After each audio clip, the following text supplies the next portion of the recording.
¿Qué tal, chicos? ¿Cómo están? El objetivo de este video es básicamente dar una primera presentación del imperialismo, sobre todo para profundizar algunos de los elementos que ustedes seguramente ya estuvieron leyendo. Lo primero que tenemos que decir es que, digamos, durante la última mitad del siglo XIX y sobre todo durante las últimas décadas, se producen grandes transformaciones a nivel mundial. Yo acá les anoté las tres más importantes para entender el fenómeno del imperialismo. En primer lugar, hay cambios políticos y sociales, ¿no? Hay dos procesos que les voy a explicar ahora, que son los procesos de proletarización y de democratización. Después tenés un segundo elemento que es muy importante y que es el desarrollo industrial. Desde 1850, chicos, Gran Bretaña ya no va a ser el único país industrializado. Se le suman Alemania, Francia, Bélgica, por citar algunos casos europeos. Entonces, esto es un dato central para entender el nuevo mundo que se viene. Hasta ese momento, Gran Bretaña o Inglaterra, mejor dicho, era el taller del mundo. O sea, le vende productos a todo el mundo. A partir de 1850 va a tener competencia. Va a tener otros países que se industrializaron y también quieren vender mercancías a todo el mundo. ¿Cómo resolvemos eso? ¿Quién le va a vender a más países? Bueno, hay ahí algo que a lo que tenemos que prestar atención. Y el tercer elemento, obviamente, es el imperialismo, ¿no? El imperialismo, fíjense cómo lo define el libro. Ahora vamos a problematizar un poco esto, pero es una definición interesante. La conquista de extensas zonas del mundo por las principales potencias europeas. Es decir, acá tiene una pista de cómo se resuelve este problema comercial que les acabo de describir, ¿no? Las grandes potencias del mundo salen a la conquista de extensas zonas del planeta con el objetivo de acaparar nuevos mercados. Entonces, vamos a profundizar un poco en este primer tema, cambios políticos y sociales. Pero aclaremos antes lo que ustedes leen acá abajo.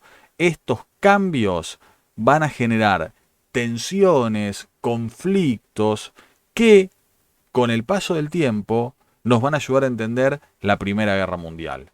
Hacia allá vamos, entonces. Comencemos, como les decía, por los cambios políticos y sociales. El primero es el proceso de proletarización. A ver, desde la Revolución Industrial en adelante hay un gran desarrollo industrial. ¿Esto qué implica? Lo que les anoto acá. Más obreros en fábricas y talleres. Y claro, estos obreros comienzan a organizarse para mejorar sus condiciones de trabajo, para tener sus derechos. Y la organización de los obreros no queda circunscripta a fábricas o a ciudades.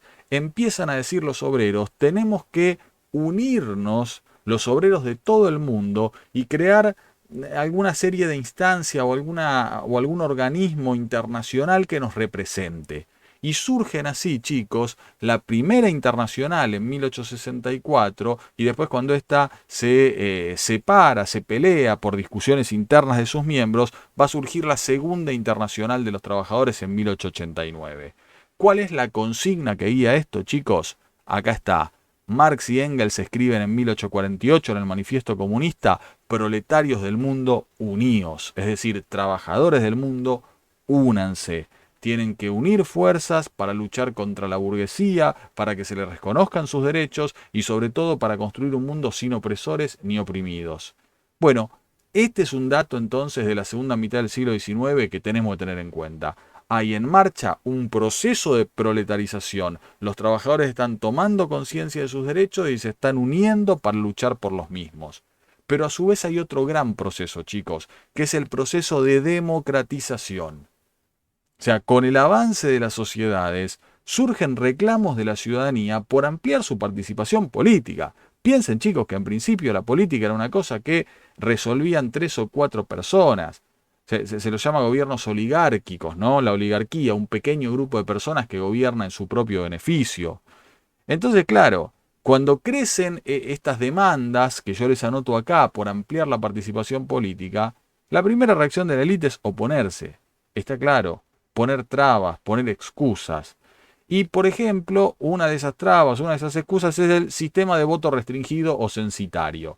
Vota el que tiene plata. Vota el que figura en el censo y figura en el censo aquel que tiene propiedad, aquel que paga impuestos. O, por ejemplo, limitar el voto por nivel de ingresos o por capacidad de saber y escribir, lo que sería un voto calificado. Votan aquellos que reúnen ciertas condiciones que consideramos básicas para el ejercicio de derechos políticos. En este sentido, el primer país que va a dar un paso adelante y va a decir, bueno, mira, votan todos y punto, o sea, el sufragio universal, va a ser Francia, chicos, en 1848. Ahora bien, hacia mediados del siglo XIX, los gobernantes ya, digamos, en los albores de lo que es una democracia de masas, ¿no? Una ampliación fuerte, se dan cuenta que necesitan más legitimidad. O sea, ¿cuál es el problema de que a mí me elijan entre 4 o 5 magnates? Que el resto del pueblo va a estar como ajeno a mi elección. O sea, no voy a tener legitimidad, no voy a contar con el apoyo de mayorías. En cambio, si a mí me votan, no sé, el 50% del electorado de mi país, y bueno, voy a tener un gran respaldo. Cuando me sienta a negociar con alguien, yo puedo decir y esgrimir la carta de que el argumento, ¿no? De que yo tengo el respaldo de la mitad del pueblo francés, ponele. Si en cambio a mí me eligieron 4 o 5 personas y el resto de la sociedad se desentendió de esa elección, no tengo mucha legitimidad. Entonces, ¿qué es lo que hacen? Volvamos al cuadro. Los gobernantes se dan cuenta de que necesitan mayor legitimidad. Y bueno, dicen, y bueno, dejemos que participe esta ciudadanía que quiere votar. Total, los vamos a poder controlar. Es decir, los efectos de esa ampliación no nos van a sacar el poder. Vamos a seguir teniendo el poder nosotros, pero con mayor legitimidad. Le vamos a decir a la ciudadanía, ven, ustedes nos votaron. Entonces, con este ánimo, lo que hacen es, digamos, tratar de que no se vote masivamente a los partidos de izquierda, ¿no? Conservar el poder, pero con mayor legitimidad. Decían algunos por acá, por Argentina, cambiar algo para que nada cambie, ¿no? Un pequeño cambio que es la ampliación del sistema democrático, pero con la idea de que van a buscar o van a lograr conservar el poder. En Inglaterra, por ejemplo, se abre esta cuestión de la participación a la Cámara de los Lores, que era hereditaria, pero también a la Cámara de los Comunes. O sea, vos en la Cámara de los Lores no podías participar, pero si no eras noble, ¿no? Por supuesto, la Cámara de los Lores, si no eras un lord inglés, no podías participar de esa Cámara, eso era hereditario, pero se te abre la participación a la Cámara de los Comunes. Ahí va el pueblo, ¿no? Los comunes, los que no son miembros de la realeza, miembros de la nobleza. Y en Alemania, por ejemplo, tenés un sufragio universal, pero claro, con el problema del voto cantado, ¿no? Que eso siempre intimida, porque yo tengo que decir en voz alta a quién voto. Ahora, fíjense, aún con restricciones, aún con muchos peros, se verifica un proceso de democratización, es decir, un proceso de ampliación de los derechos políticos. Ven, chicos, entonces que el mundo hacia mediados del siglo XIX está cambiando mucho. Tenés trabajadores que empiezan a tomar conciencia de sus derechos y que se empiezan a nuclear, a unir internacionalmente. Tenés masas que pugnan por la participación política y se da, por lo tanto, un proceso de democratización. Y tenés, sobre todo, un gran cambio en términos económicos. Hay un gran crecimiento económico. Recuerden, Gran Bretaña ya no es la única nación industrializada. Aumenta muchísimo la producción de las industrias de base, chicos. Pueden seguirme acá con el puntero láser. ¿Cuáles son las industrias de base? El hierro, el carbón y el acero. Esto es fundamental porque es lo que te permite producir todas las otras cosas. Por eso son las industrias de base. Y entonces aumenta la producción de los medios de comunicación y de transporte. Se empiezan a hacer en cantidades industriales realmente ferrocarriles, barcos, telégrafos. Entonces, claro, te aumenta la comunicación y el mundo está más integrado. Y entonces crece el mercado mundial. O sea, vos le podés vender cada vez a regiones que están más lejos porque tenés más formas de llegar. En Argentina, por ejemplo, se instalan redes ferroviarias, las instalan los ingleses, para sacar la materia prima de manera rápida y barata y llevársela a Inglaterra. Entonces digo, tenés un mundo más comunicado, con mucho crecimiento comercial y, digamos, sin barreras aduaneras. Porque el credo acá que triunfa es el liberal, que dice que el Estado no debe intervenir en la economía o debe hacerlo lo menos posible. Entonces, el libre flujo de las mercancías es lo que va a asegurar el crecimiento económico a nivel mundial, se dice, ¿no? Entonces los países tratan de no ponerse muchas barreras aduaneras para que el comercio internacional fluya. Y en este contexto vos tenés una división internacional del trabajo. ¿Cómo se organizan los países para comprar y vender? Bueno, tenés algunos que se van a dedicar a producir manufacturas y otros que se van a dedicar a producir materias primas, ¿no? El caso típico, Inglaterra productor de manufacturas, Argentina productor de materia prima. Entonces vos le vendés a los británicos la materia prima, por ejemplo, no sé, lana, y ellos te devuelven el pullover hecho. Por supuesto es una relación desigual. El que más capital va a terminar acumulando es el que vende bienes industriales. Pero bueno, esta es la forma en la que se empieza a organizar el sistema mundo capitalista en el siglo XIX, ¿no? División internacional del trabajo. Ahora bien, este crecimiento económico paradójicamente lleva a una crisis, chicos. Dijimos, la crisis de 1873 es una crisis de sobreproducción capitalista. O sea, las crisis antes en la historia de la humanidad, chicos, eran crisis de subsistencia. O sea, te faltaban recursos, te faltaban cosas para comer y entrabas en crisis. Ahora se produce una crisis paradójicamente porque las cosas sobran, porque hay sobreproducción. Claro, ¿cuál es el problema? Se saturó el mercado internacional de productos industriales. Como ahora ya no hace productos industriales nada más que Gran Bretaña, los hace también Alemania, Francia, Japón, Estados Unidos, hay productos industriales a rolete y esto hace que bajen los precios. Cuando aumenta mucho la oferta y la demanda no aumenta demasiado y los precios tienden a bajar. Entonces, claro, si vos bajás los precios en tu empresa y tenés que vender lo que vos habías producido, no sé, pensando que lo ibas a vender a 100, lo tenés que vender a 70 y estás perdiendo plata.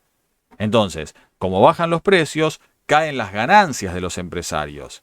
Y en este caso, muchas fábricas no pudieron subsistir y tuvieron que cerrar sus puertas.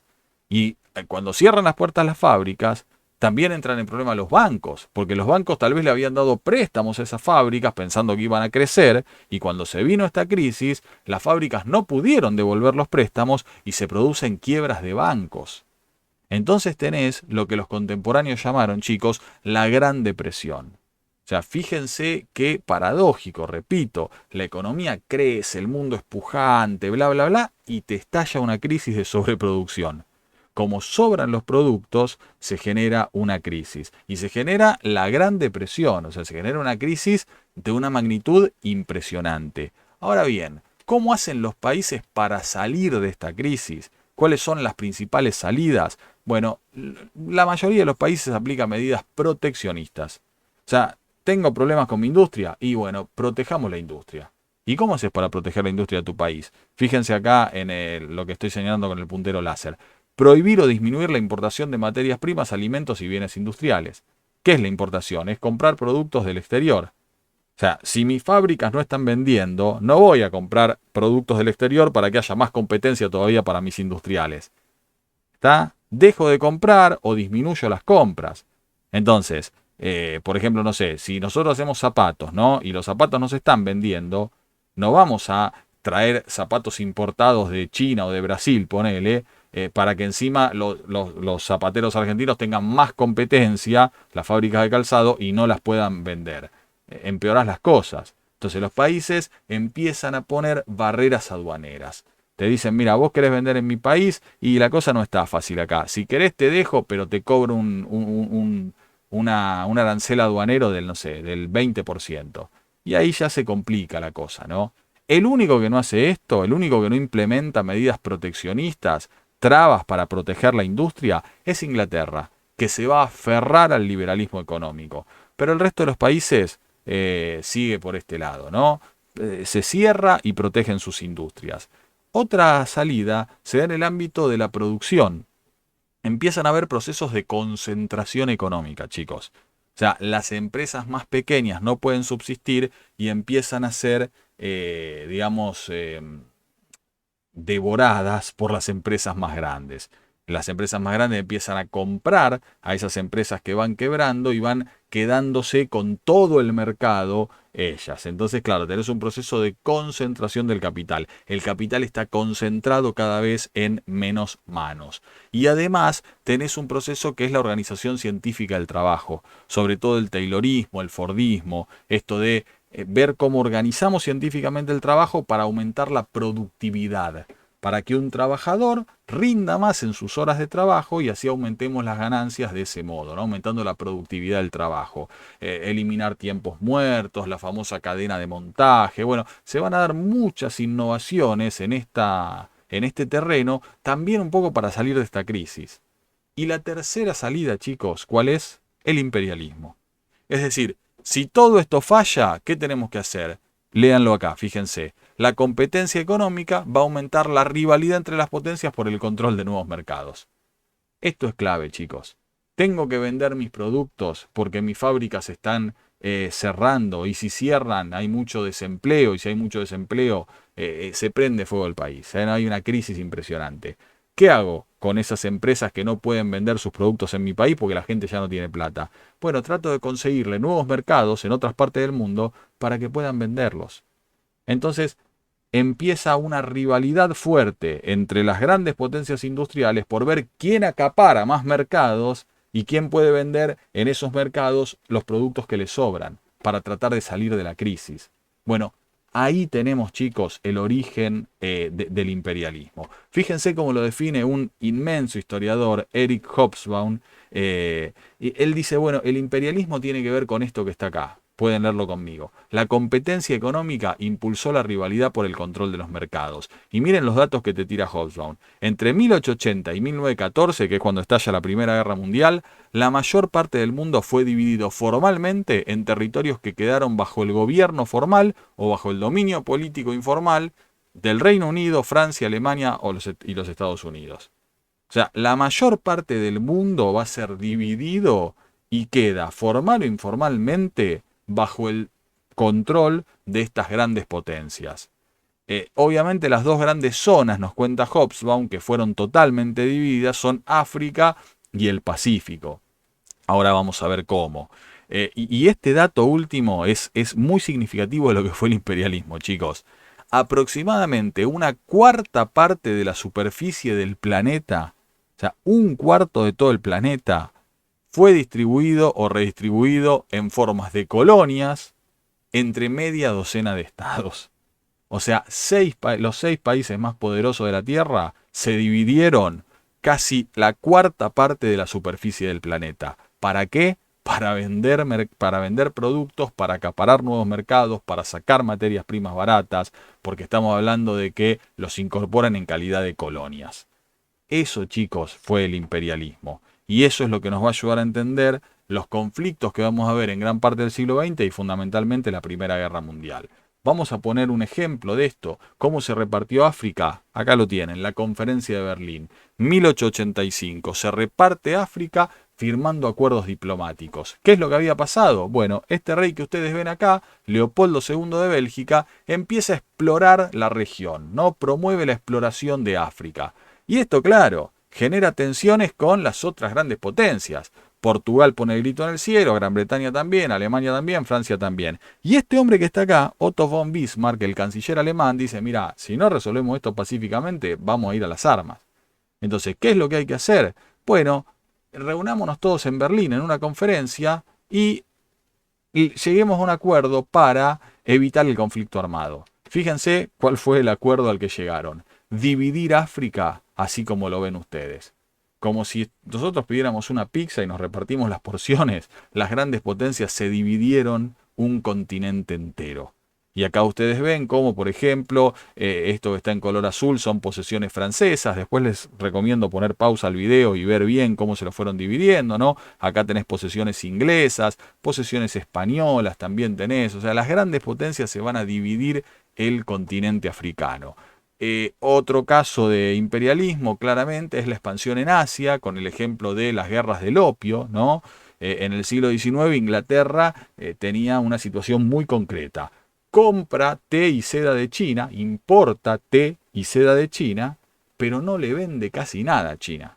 Entonces, claro, los números no le daban a los ingleses. Digo, che, estamos gastando mucha plata en esto que compramos de China y no recuperamos porque nosotros no le vendemos casi nada a China.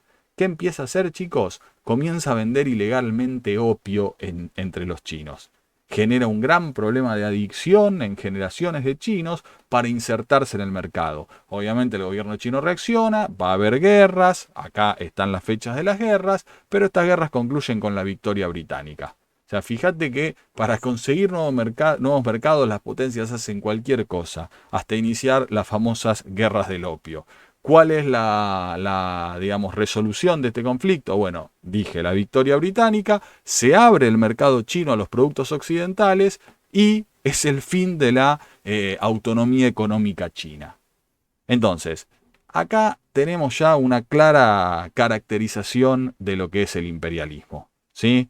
Este proceso, digamos, que está asociado a la rivalidad de las principales potencias industriales por acaparar nuevos mercados, saliendo de una crisis muy fuerte que vivió en el capitalismo en 1873. Y el mundo va a adquirir una fisonomía nueva a partir de este fenómeno, porque como dijo Hobsbawm, casi una cuarta parte de la superficie del planeta, chicos, se la van a repartir estas grandes potencias.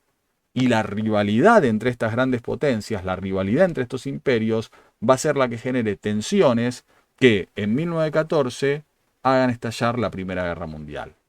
Por supuesto, hay muchas otras causas de la guerra, pero este es uno de los elementos que nos ayudan a entenderla. Hasta acá entonces llegamos con esta primera presentación del imperialismo. En futuros videos les voy a ir explicando algunos otros aspectos que son muy importantes, pero estas son las características básicas para que ustedes puedan empezar a pensar el fenómeno. Seguimos en contacto por medio de la plataforma y ante cualquier duda me escriben. Les mando un gran saludo a la distancia. Cuídense mucho, que estén bien.